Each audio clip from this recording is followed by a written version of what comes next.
In 2024, you'd be hard-pressed to find a reputable business who doesn't use the Microsoft Cloud to store data in some way, shape or form.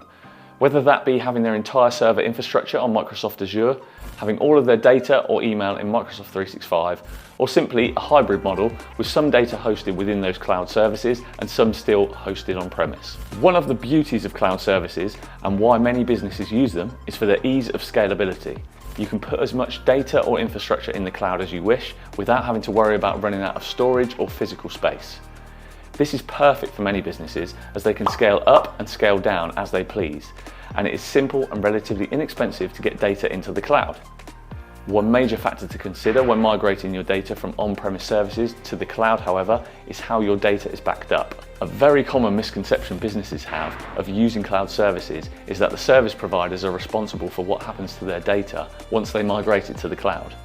Unfortunately, this couldn't be further from the truth. And in fact, with pay-per-user services such as Microsoft 365, including SharePoint and Outlook data, where they give you a set amount of storage per user, Microsoft would rather you use as little of that storage as possible so that their data centers can be as small and cost efficient for them as possible. Therefore, retaining your unused data for longer than it needs to be retained is not a good business model for them. If you have your data stored in the cloud on a platform such as Microsoft 365, then you need to understand that your data inside those cloud services is not backed up by default. Microsoft provides a 30-day retention period of deleted data. Beyond this period, the data is deleted forever. So Greg, in what scenario would I need to recover deleted data beyond the default retention period set by Microsoft, I hear you ask? Well, if you or a colleague accidentally deletes data, or data becomes corrupt and you don't realise until the retention period has elapsed, then you will not be able to recover that data.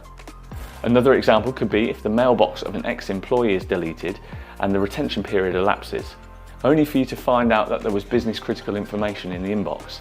Again, you would not be able to recover that data. Moving on to slightly more complex cloud services such as Microsoft Azure, where you may be hosting virtual servers or database instances, the same applies. They aren't backed up by default.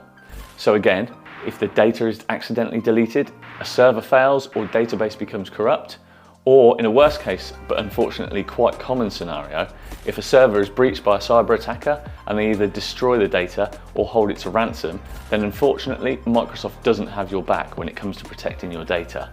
There is no business-wide point-in-time recovery of your entire data structure. So after that brief explanation, if you're thinking, uh-oh, my data isn't quite as safe as I thought it was sitting up there in the cloud, then what are your options? Well, there are many, so let's begin with Microsoft 365 and how you back up your data within OneDrive, SharePoint, Outlook and Teams.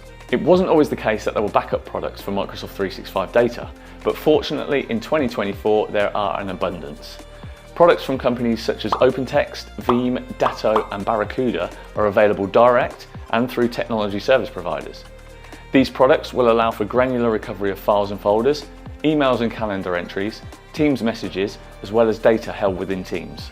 Full folder structures can be recovered in the event of a complete disaster to save having to recover each file individually from the version history. Searching within the backup products is extremely powerful, and the retention of the data for most of these cloud backup products is infinite, both of which are perfect for compliance purposes. Now, with the third-party tools covered, I also have to mention that as of February 2024, Microsoft have released their own backup product for Microsoft 365, which provides all of the features of the third-party tools, but with one major difference: the pricing model. Third-party Microsoft 365 backup products are priced as you would expect from a SaaS product, per user. However, the new Microsoft 365 backup tool from Microsoft is priced per gigabyte of storage, making it far less value for money than the third-party tools. On to Microsoft Azure, and again you've got options so that you can keep your data and infrastructure protected. One of the best options for Azure infrastructure is Microsoft's own product, Azure Site Recovery, or ASR. ASR will allow you to replicate your Azure-based infrastructure to an entirely different region.